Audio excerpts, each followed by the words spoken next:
안녕하세요. 마이크로소프트에서 개발자 마케팅을 담당하는 최영락입니다. 이번 시간에는 오프라인 리테일 기업의 디지털 트랜스포메이션 여정을 제목으로 이마트에 계신 김운동 AI ML 담당님을 모시고자 합니다. 안녕하세요. 안녕하세요. 네, 우선 간단한 자기소개 부탁드립니다. 네. 현재 이마트에서 AI ML 조직을 리딩을 하고 있고요. 이전 직장에서는 AI DevOps 챕터를 리딩을 한 바 있습니다. 현재 마이크로소프트 AI MVP로 활동하고 있고요. 네, 발표를 시작하도록 하겠습니다. 네, 소개 감사합니다. 아젠다를 보니 부제에서 언급되었던 DevOps와 MLOps에 대한 이야기뿐만 아니라 실제 프로덕션에 AI를 적용하면서 경험하신 생생한 사례를 들을 수 있을 것 같습니다. 그러면 지금부터 김운동 담당님의 이야기를 하나씩 들어보고자 합니다. 네, 시작하도록 하겠습니다. 먼저 저희 이마트의 AI ML 여정입니다. AI ML 여정에 대해서 설명드리기 전에 먼저 저희가 지향하는 목표에 대해서 그리고 저희의 현 단계에 대해서 설명을 해보도록 하겠습니다. 그래서 크게 3단계로 나눌 수 있을 텐데요. 지금 현재는 두 번째 단계에 위치해 있습니다. 저희가 작년에 ssg.com 외에도 옥션 지마켓을 인수를 했습니다. 그래서 5개의 온라인 사이트와 오프라인의 이마트가 결합하는 온오프 시너지를 내는데 현재 집중을 하고 있고요. 궁극적으로는 이마트24 같은 편의점, 그리고 백화점, TV홈쇼핑, 스타벅스 등까지도 맞물려서 저희가 온오프 리테일러로서 시너지를 내고자 하는 게 궁극적인 목표라고 할 수 있겠습니다. 좀 더 자세하게 AI ML의 저희의 여정에 대해서 장표를 또 만들어 봤고요. 마찬가지로 3단계로 나누어 봤을 때 이 부분에 있어서는 저희가 3단계의 초반 정도까지 와 있는 것 같습니다.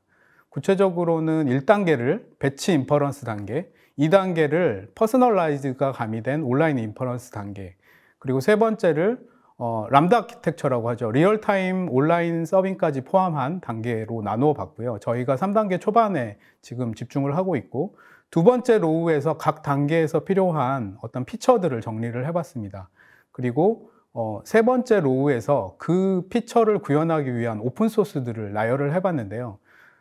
저희가 추천드리고자 하는 거는 여기에 나와 있는 이 20개도 넘는 오픈소스들을 모두 한 땀 한 땀 고생하면서 한다기보다는 처음에는 이것들을 안정적으로 빠르게 도입할 수 있는 클라우드 상에서의 파스 그리고 사스를 먼저 접목을 해볼 거를 추천드립니다. 저희도 그런 식으로 진행을 했고요. 그 이후에는 어떤 고도화된 그리고 어떤 커스터마이징된 어떤 부분에 더 최적화를 하고자 할 때 여기에 나와 있는 것들을 단계적으로 접목해 보시기를 추천드립니다. 저희도 지금 여기에 나와 있는 것들을 그런 식으로 접목을 해보고 있습니다. 두 번째로 오프라인 AI 적용의 페인 포인트에 대해서 설명을 드리도록 하겠습니다. 여기에 나와 있는 장표처럼 사실 웹 앱 프로젝트에서는 3티어로 단순한 구조일 수 있는데 실제 모던 AI 프로젝트에서는 특히 빅데이터나 대용량 동접에서 딥러닝 서빙까지를 해야 하는 프로젝트는 7 혹은 9티어에 가까운 굉장히 복잡한 엔지니어링 아트가 필요할 수 있습니다. 그래서 여기 장표에 묘사된 것처럼 모델 만드는 것 자체는 가벼운 시작에 불과하고요. 한 명의 데이터 사이언티스트가 수주 정도면 모델의 이니셜 버전이 나올 수 있을 것 같습니다. 그런데 그거를 프로덕션에 옮길 때에는 빅데이터 및 다수의 동접을 고려를 한다면 커다란 라지 팀, 피자 두 판 조직 같은 하나의 큰 팀이 수개월에 걸쳐서 최적화를 해야 되는 게 첫 번째로 접하게 되는 페인 포인트라고 할 수 있겠습니다. 두 번째로는 프로덕션 AI는 캐글이나 논문과 다르게 어큐러시 외에도 레이턴시나 스루풋을 고려를 해야 됩니다. 어큐러시와 레이턴시 그리고 스루풋은 서로 반비례 관계에 있을 수 있는데요. 뒤에서도 계속해서 저희의 전략이나 저희의 방법론에 대해서 공유를 드리겠지만 거기에서도 사용되는 여러 가지 클라우드의 이점들, 이런 레이턴시나 스루풋을 보완함에 있어서 그런 부분들이 굉장히 중요하게 작용할 수 있을 것 같습니다. 다음으로 프로덕션 AI에서 중요한 것은 A/B 테스트입니다. 그래서 컴피티션에서 어큐러시가 중요하다고 한다면 실제로 프로덕션 AI에서는 궁극적인 목표가 더 중요합니다. 그런 것들을 A/B 테스트로 테스트를 하면서 진행을 하게 되는데요. 예를 들어서 매출의 증대, 혹은 수익의 증대, 혹은 머문 시간 자체가 A/B 테스트의 목표일 수 있습니다. 그런 목표를 매저할 경우에는 어큐러시가 중요하다기보다는 더 많은 데이터에 그리고 최신성을 가미를 하고 개인화해서 덜 정확하더라도 빠르고 다수에게 실시간으로 서빙할 수 있는 어프로치가 더 A/B 테스트에 윈하는 경우가 많습니다. 오프라인 AI만의 어려운 점도 있습니다. 여기에서 그 오프라인 AI를 잘 했던 2개 기업의 사례를 가져와 봤는데요. 예를 들어서 테슬라의 무인 자율주행 어프로치나 물류에 있어서의 아마존의 사례 같은 것들을 보면 단순하게 하나의 AI 문제가 아니라 복합적으로 다양한 AI 문제들이 서로 결합돼서 하나의 목표를 접근하고 있는 걸 알 수가 있습니다. 그리고 그러기 위해서 다양한 레거시 IT 시스템에 휴먼 프로세스까지를 결합해서 AI와 맞물릴 필요가 있고요. 넌 디지털라이즈 영역이 굉장히 많이 존재합니다. 특히 휴먼 프로세스에 대해서 그렇고요. 이 부분에 있어서의 디지털 트랜스포메이션이 굉장히 중요한 이유라 할 수 있겠습니다. 이 부분은 이제 저희의 사례인데요. 이마트 오프라인 프로세스를 AI에 접목함에 있어서도 저희 같은 경우에 3개, 4개 정도 되는 다양한 IT 시스템과 AI가 접목이 돼야 했고, 그리고 모놀리틱한 기존의 레거시 시스템들은 서로 유기적으로 연동하는 데 한계가 있었습니다. 그래서 저희는 차세대 및 어떤 레거시 시스템을 새로운 시스템으로 대체해 가면서까지 이런 연동성을 고려를 해야 했고요. 그런 과정에서 모놀리틱이 아닌 MSA 아키텍처가 유기적으로 시스템들을 연동하는데 굉장히 중요한 부분임을 경험을 하게 됐습니다. 그리고 저희 같은 경우에 엔드 유저 사용자 그리고 매장 점원들, 후방에서 일하는 어떤 관리자로서의 휴먼 프로세스들이 굉장히 많이 있는데요. 서로 다른 두 휴먼 프로세스들을 이 AI의 루프에 휴먼 인 더 룹으로 포함시키는 거가 굉장히 중요했었습니다.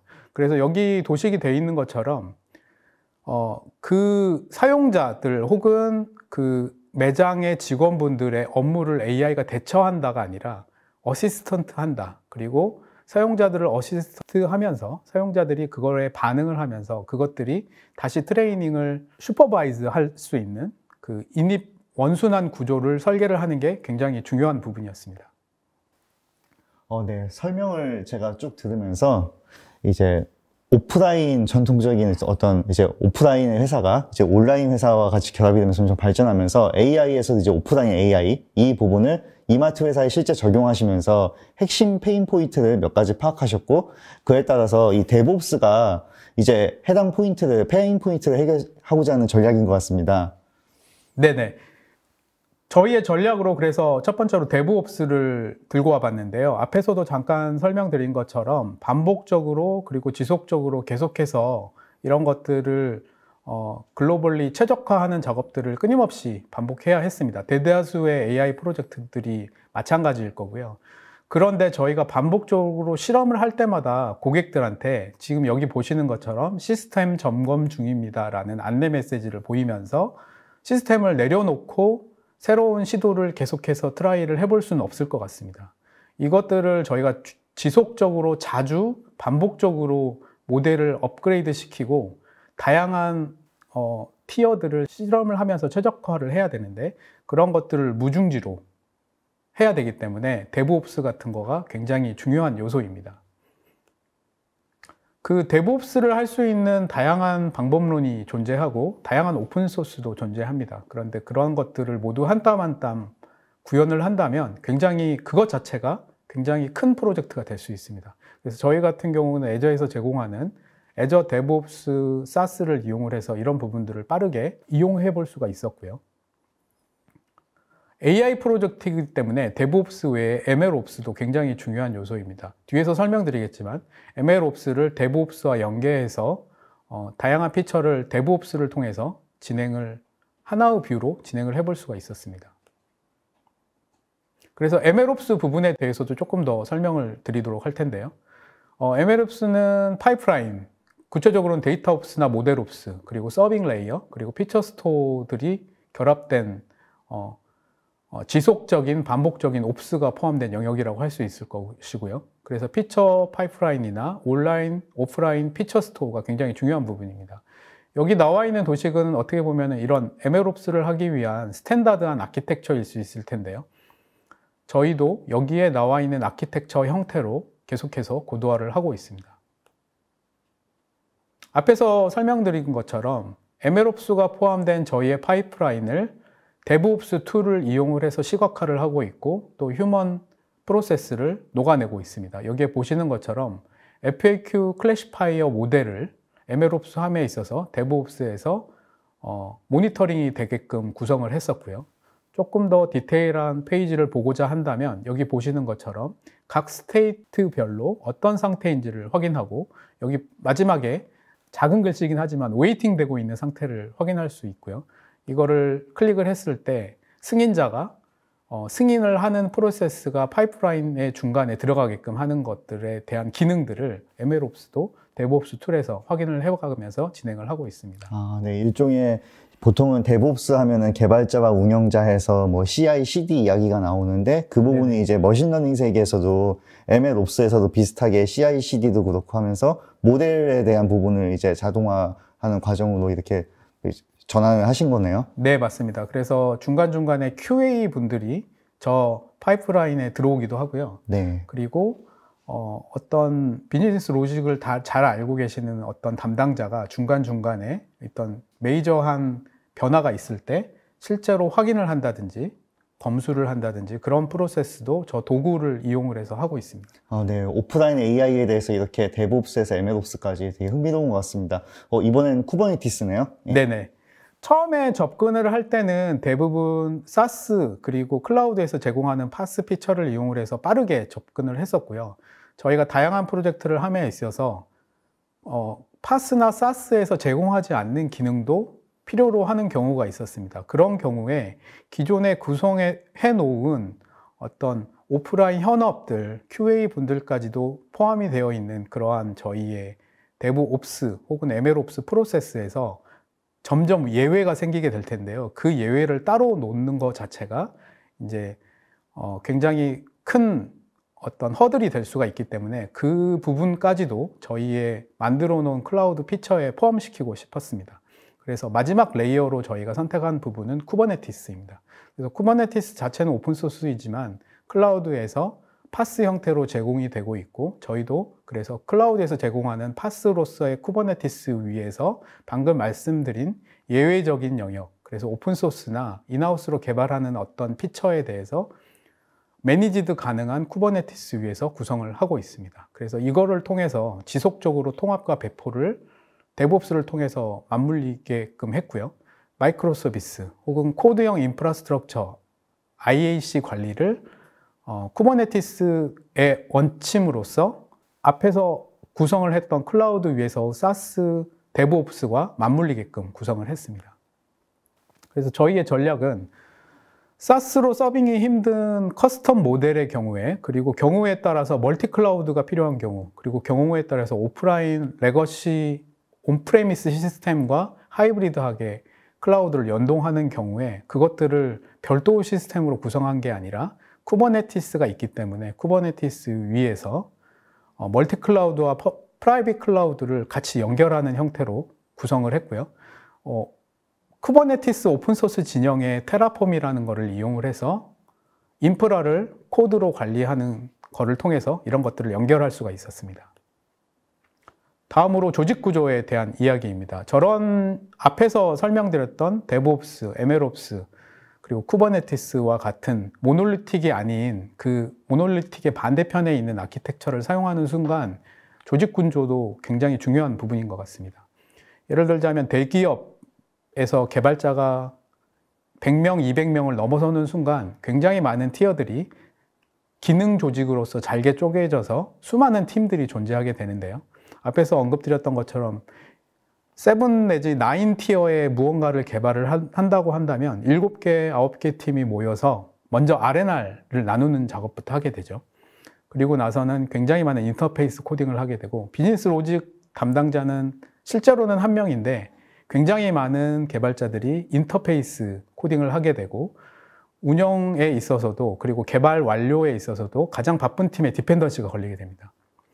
예를 들어서 이런 경우에 보통 작은 거를 개발을 하더라도 워터폴로 개발이 되는 게 현명할 수 있고 그리고 2, 3개월이 최소한 걸릴 수가 있을 것입니다. 그런데 스타트업에서는 이런 부분들을 한 명의 똘똘한 풀스택 개발자가 혼자서 6개, 7개 정도의 스택을 클라우드에서 몇 번의 클릭으로 사용을 하고 그리고 빠르게 비즈니스 로직에 집중을 하면서 수일 만에 이런 것들을 만들어낼 수도 있을 것입니다. 물론 스타트업의 풀스택 개발자 이야기가 미담만 있는 것은 아닙니다. 앞에서도 말씀드렸던 것처럼 저런 게 단순한 웹 앱의 3티어에서는 가능할 수 있으나 요즘에 흔한 AI 프로덕트의 9티어 아키텍처 그리고 빅데이터, NoSQL, 대용량의 딥러닝 서빙 같은 고난이도의 엔지니어링이 기술이 필요한 경우에는 피자 두 판 조직의 서너 명밖에 안 되는 엔지니어 인력들이 그 모든 것들을 경험하고 모든 것들을 최적화하기에 굉장히 어려움에 봉착되는 경우가 왕왕 있고요. 그러다 보니까 그런 경우는 주니어 개발자가 혼자 소위 말하는 삽질, 시행착오를 겪는 경우가 굉장히 많이 있습니다. 그러다 보니까 저도 이전 직장에서 경험을 했었는데 대기업들이 어떤 그 전통적인 펑셔널 조직의 폐단을 극복하고자 빠르게 탑다운으로 애자일한 조직, 그래서 피자 두 판 조직을 받아들였을 때 앞에서 언급드렸던 것 같은 특히 AI 프로젝트에서는 그 기술적 난이도 때문에 고립되는 경우가 굉장히 많고요. 그런 경우에 굉장히 많은 팀들이 피자 두 판 형태로 독립적으로 존재하고 그런데 팀들이 사일로 현상이 있고 그런 경우에 경험이 전수되거나 한 팀에서 만들었던 시행착오를 옆 팀에서 똑같이 하고 있고 그거를 해결하는 방법론이 다 다를 수가 있습니다. 그래서 사실은 더 성숙된 기업들은 지금 여기 보시는 것처럼 이런 것들을 잘하고 노하우가 전수되기 위해서 매트릭스 조직 구조를 해야 하는 경우까지 발전하게 되고요. 저희 이마트 DT본부도 이런 식의 조직을 세팅을 하고 있습니다. 제가 사실 그 대기업의 큰 조직에서 이런 매트릭스 조직을 한 3년 정도 경험을 해본 바가 있는데 보통 이런 게 정착이 되려면 사실 이게 굉장히 어려운 포맷이고요. 이게 정착이 되려면 최소한 한 1년 반 정도의 시행착오가 필요했던 것 같습니다. 사실 펑셔널한 조직에 굉장히 경험이 오랜 기간 있었던 대다수의 팀장님들은 이 조직에서 주인공이냐 조연이냐, 기버냐 테이커냐 이게 사실은 굉장히 서번트 해야 되는 리더십을 필요로 하는 조직 포맷이기 때문에 굉장히 시행착오가 있으나 어떤 기버로서의 개발 문화까지도 가미가 된다면 이런 구조가 가장 이상적인 어떤 큰 조직에서의 조직 구조라고 할 수 있겠습니다. 그래서 저희 또한 저런 것들을 빠르게 문화적으로도 정착되게끔 하기 위해서 저 조직 구조를 택했고 그거를 위한 개발 문화를 다져가고 있는데요. 그래서 저희 같은 경우에 전략적으로 첫 번째 단계에서는 빠르게 도전하고 반복 개선하는 것이 중요하다라는 것들을 그 문화적으로 피력하는 데 집중을 했었고요. 여기 보시는 거는 캐글 컴피티션에 등장하는 AI 모델의 스코어 보드입니다. 여기 보시는 것처럼 1등부터 10등까지의 상위 랭커들은 대부분 100번 이상 트라이를 해서 좋은 결과를 낸 것처럼 저희가 처음에는 특히 AI 프로젝트를 할 때는 빠른 페이를 경험하게끔 하고 반복적으로 이런 것들을 할 수 있는 그런 것들이 허용된 개발 문화를 만드는 게 굉장히 중요했었습니다. 저희도 1단계에서는 이런 것들에 집중을 했었고요. 2단계로는 어쩌면 더 중요한 것 같습니다. 대기업 특유의 조급함 그리고 빠른 포기 같은 게 존재를 하고요. 첫 해 연도에 대부분 파일럿이나 MVP성으로 프로젝트를 진행을 하고 그 결과를 연말에 혹은 다음 해에 처음으로 리얼월드에 적용을 했을 때 리얼월드에서 잘 돌아가지 않는 것들을 대부분 경험을 하게 됐는데요. 그 단계에서 포기하는 프로젝트가 굉장히 많았습니다. 그래서 저의 어떤 경험에 비춰보면 특히 대기업에서는 이 단계에서 사장되는 프로젝트가 굉장히 많았고 이 단계에서 끈기를 가지고 계속하는 그래서 리얼월드에 최적화되는 단계가 굉장히 중요한 어떤 요구사항인 것 같고요. 이 단계에서 C레벨의 스폰서십도 굉장히 중요한 것 같습니다. 이 단계를 넘어서면 3단계로 AI 간의 결합, 메타인지가 필요한 부분이고요. 방향성, 그리고 휴먼 인 더 룹 같은 것들이 그 다음 단계로 필요한 영역인 것 같습니다. 그래서 개발 문화에 있어서 프로덕트, 프로페셔널리즘, 패션 같은 게 저희가 추구하는 어떤 중요한 요소였고요. 그리고 앞에서도 언급드렸던 것처럼 매트릭스 조직이 잘 돌아가게끔 하는 원팀 정신, 이런 것들이 저희의 어떤 개발 문화를 위한 전략 중에 하나였습니다. 네, 이렇게 데브옵스, MLOps 전략뿐만 아니라 구심점을 하기 위해 쿠버네티스라는 기술, 그리고 조직 구조, 개발 문화, 이 5가지를 모두 살펴보았습니다. 정말 디지털 트랜스포메이션이라는 이 부분을 큰 하나의 기업에서 실현하기 위해서 많은 단계가 있는 것 같습니다. 이 부분을 그럼 구체적으로는 어떻게 적용이 이루어지고 있는지 설명을 부탁드리겠습니다. 네네. 그래서 앞서 말씀드린 전략을 기술과 도구로서 실제로 저희가 프로덕션화함에 있어서 어떻게 보면 지금 장표가 큰 그림을 보여주는 장표라고 하겠습니다. 그래서 가장 왼쪽에 있는 도식처럼 저희가 애자일한 그리고 매트릭스 조직 구성을 했고, 그 매트릭스 조직 구성을 저희의 개발 프로세스와 저희가 개발한 어떤 물리적인 결과물을 도구로서 자동화하고 녹아낼 필요가 있었고, 그거를 애저 데브옵스 워크스페이스를 이용을 해서 구성을 했습니다. 그리고 개발 프로세스나 개발 문화도 데브옵스 툴에서 칸반보드 스타일의 혹은 스프린트나 그런 애자일한 방법론에 맞물려서 구성을 했고요. 이를 기놉스, 그리고 MLOps, 쿠버네티스 이런 것들과 맞물려서 프로세스화 했습니다. 그리고 마지막 오른쪽 하단에 있는 것처럼 이것들을 투명한 가시성, 그리고 빠르게 휴가 중에라도 혹은 뭐 화장실에 있더라도 긴급한 배포에 있어서 내가 원클릭으로 승인할 수 있게끔 하는 그런 것들에 대한 경계를 허물고 더 빠른 즉각적인 반응을 할 수 있게끔 하는 챗옵스라고 하죠. 저희는 팀즈를 통해서 그런 것들을 구현을 했습니다.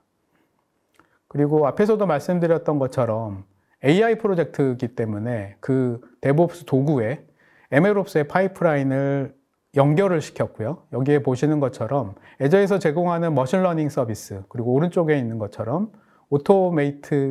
오토ML 피처를 활용을 해서 피처 엔지니어링이나 알고리즘 셀렉션, 하이퍼포머티 튜닝 같은 것들을 많은 부분 저희가 자동화하고 빨리 도입을 할 수가 있었습니다. 앞에서 설명드렸던 것처럼 어떤 경우는 그 사스가 제공하지 않는 피처도 있습니다. 그런 부분들은 여기 가운데에 있는 것처럼 저희가 쿠베플로우라고 하는 오픈소스를 이용을 해서 쿠버네티스 위에서 관리 가능하게 구성을 해서 하이브리드하게 사용을 했었습니다. 다음으로 저희가 실험하고 있는 것들입니다. 오픈소스 진영이고요. 페이스북에서 제공을 하고 있는 페어스케일, MS에서 오픈소스화한 딥스피드 같은 것들을 분산 트레이닝을 위해서 저희가 마찬가지로 쿠버네티스 위에서 구성을 해서 활용을 하고 있고요. 그리고 서빙, 하이퍼포먼스 서빙, 그리고 가격 최적화된 GPU로 만든 무거운 모델을 CPU 서빙할 수 있게끔 하는 부분에 있어서 다양한 실험들을 하고 있는 부분이고요. 마찬가지로 오픈소스, 마이크로소프트가 만든 오픈소스 중에 오닉스라는 게 있습니다. 이런 부분들을 이용을 해서 모델을 압축하고 성능을 최적화하는 그런 부분들을 활용을 하고 있습니다. 다음으로 또 저희가 마이크로소프트 기술로 저희가 실험하고 있는 부분들인데, 저희가 최근에 CS 챗봇을 오픈을 했는데, 챗봇을 이용을 해서 매장 내에서 매장에서 점원들이 안 보이는 경우가 많이 있는데, 그런 경우에 챗봇한테 먼저 물어보고, 실제 휴먼의 도움이 필요한 경우는 챗봇을 통해서 매장 직원과 다이렉트하게 화상콜 혹은 채팅 혹은 보이스콜을 할 수 있게끔 하는 부분들을 팀즈 기능 연동을 통해서 실험을 해보고 있습니다. 이런 경우에 실제로 담당자가 근무하고 있는지 휴가인지 여부를 저희 시스템과 팀즈가 연동되어 있기 때문에 그런 부분들을 보면서 많은 장점을 활용을 해보고 있습니다. 네, 이렇게 지금까지 이마트라는 회사에서 AI, ML 여정을 몇 가지 페인 포인트에서 출발하여 매우 포괄적이고 체계적인 전략에 따라 애저 데브옵스 및 애저 ML을 포함하는 기술과 도구를 구체적으로 어떻게 사용하는지를 살펴보았습니다. 네, 이제 마무리로 결론을 정리해 보고자 합니다. 첫 번째로는 은총알은 없다입니다. 그래서 저희가 저희의 사례를 설명드렸지만 이 사례가 듣고 계시는 여러분들의 가장 라이트한 솔루션은 아닐 것 같습니다.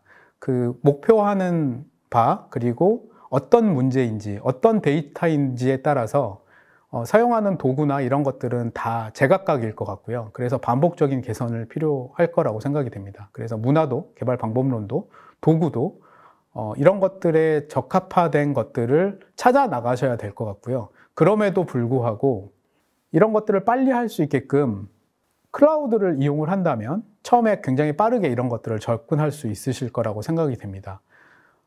사실 여기에 나열한 것처럼 이런 것들이 처음에는 어질러티가, 그래서 반복적인 실험이 굉장히 중요하고 그 다음에는 끈기가 되게 중요한 요소인 것 같습니다. 그래서 끈기가 필요한 부분에서는 클라우드 상에서 앞에서도 언급드렸던 것처럼 쿠버네티스라는 레이어까지 도입을 하고 난다면 클라우드를 통해서 사스를 통해서 만들었던 것들이 최적화가 필요할 때 다양한 도구들, 다양한 확장성까지를 고려를 하면서 포기하지 않고 다양한 시도를 오픈소스까지 동원해서 할 수 있는 환경까지가 갖춰질 거라고 생각이 됩니다. 마지막으로 오프라인 AI 기업, 꼭 오프라인이 아니더라고 하더라도 어떤 디지털 트랜스포메이션이 굉장히 중요했더라라는 것들을 말씀을 드리고 싶고요. 그래서 기존의 휴먼 프로세스를 디지털라이즈 하는 거는 AI 모델을 만드는 거 못지않게 굉장히 중요했다라는 것들을 경험을 공유드리고자 합니다. 그래서 휴먼을 저희의 루프에 포함시키는 게 굉장히 중요했고, 그리고 사실은 이런 것들을 진행을 할 때 실제 사용자들의 거부감이나 반대에 맞닥뜨리는 경우가 굉장히 많았습니다. 그래서 엔드유저 자체를 재래식 병사라고 비유를 하자면 AI 로봇으로 대체화하는 식의 접근보다는 재래식 병사를 현대식 병사로 도움을 주겠다라는 형태로 접근하는 게 굉장히 좋은 접근이었던 것 같고요. 사실은 모델이 사람의 어떤 결과를 뛰어넘으려면 굉장히 오랜 기간 트레이닝이 돼야 될 필요가 있기 때문에 그들을 어시스트하는 걸로 접근을 해서 오랜 기간 동안 그들과 한 몸으로 같이 일하게끔 하는 그런 설계가 굉장히 중요했던 것 같습니다. 네, 오늘 제가 준비한 내용은 여기까지입니다. 네, 요약 및 결론 정리까지 감사합니다. 시간이 짧아서 한 가지만 저는 질문하고 싶은데요. 네네. 사실 이제 제가 듣다 보면은 이제 마이크로소프트 애저와 함께 했을 때의 그 장점 중에 하나가 보통은 이제 클라우드 접근하면 이아스, 인프라만 아예 접근하거나 아니면 AI, 머신러닝 자체에만 접근하는데 기업의 문화까지 같이 디지털 트랜스포메이션을 고려하면서 사스와 파스를 잘 활용하신 것 같아요. 네네. 혹시 그런데 이 사스와 파스에 대해서 실제 사내에서 배울 때 뭐 개발자분들의 어떤 뭐 반응이라든가 그런 거 어땠었나요? 네네. 사실 맨 처음에는 가장 쉽게 할 수 있는 게 사스 파스보다는 VM이죠. 네. 맨 처음에는, 그리고 대다수의 경험을 가지신 엔지니어 분들도 온프레미스 경험이 훨씬 많기 때문에 VM을 가지고 빠르게 거기 안에서 모든 레이어를 구성을 해서 하는 게 처음에는 가장 편하고요. 이터레이션 1에서는 그렇게 하는 것도 좋은 방법인 것 같습니다. 그런데 앞에서도 설명드렸던 것처럼 이게 자동화돼야 되고 그 다음에 무중지가 돼야 되고 다수의 동접을 견뎌야 되고 비용 효율적으로 되려면 어떻게 보면 굉장히 어려운 부분인데 쿠버네티스의 힘을 빌리거나 혹은 파스나 사스의 힘을 빌리는 게 거의 필수인 것 같습니다. VM을 가지고 그 모든 것들을 무중지로 굉장히 심리스하게 가격 최적화하면서 하는 거는 굉장히 어려움이 있고요. 그러다 보니까 한 번은 넘어야 될 그 산을 프로젝트 막바지에 하게 되면 앞에서부터 굉장히 아키텍처가 굉장히 흔들리는 경우가 많기 때문에 처음에 한 번은 그거에 익숙해질 필요가 있고 굉장히 어려운 부분입니다. 그래서 저희 같은 경우도 저희 AI ML 조직에 4개 챕터가 있는데 데이터 사이언스 챕터만 있는 게 아니라 이런 부분들을 전문적으로 하는 AI 데브옵스 챕터도 있고 AI 엔지니어링 챕터도 있습니다. 그래서 이런 부분에 경험이 많은 데브옵스 엔지니어들 그리고 AI 엔지니어들이 먼저 길을 닦아주고요. 그것들을 가이드를 함으로 인해서 대다수의 현업분들 혹은 데이터 사이언스 분들이 혹은 일반 개발자분들이 그런 어떻게 보면 좀 거대한 환경인데 그런 데브옵스와 MLOps와 쿠버네티스와 함께 결합된 거대한 환경을 좀 거부감 없이 받아들일 수 있었던 것 같습니다. 네, 이런 것들이 이 기업 문화와 함께 잘 반영이 돼서 저도 들으면서 많은 걸 또 느꼈습니다. 예, 바쁘신 와중에 다시 한번 감사드리고 이상으로 이제 이번 세션을 마치도록 하겠습니다. 감사합니다. 네, 감사합니다.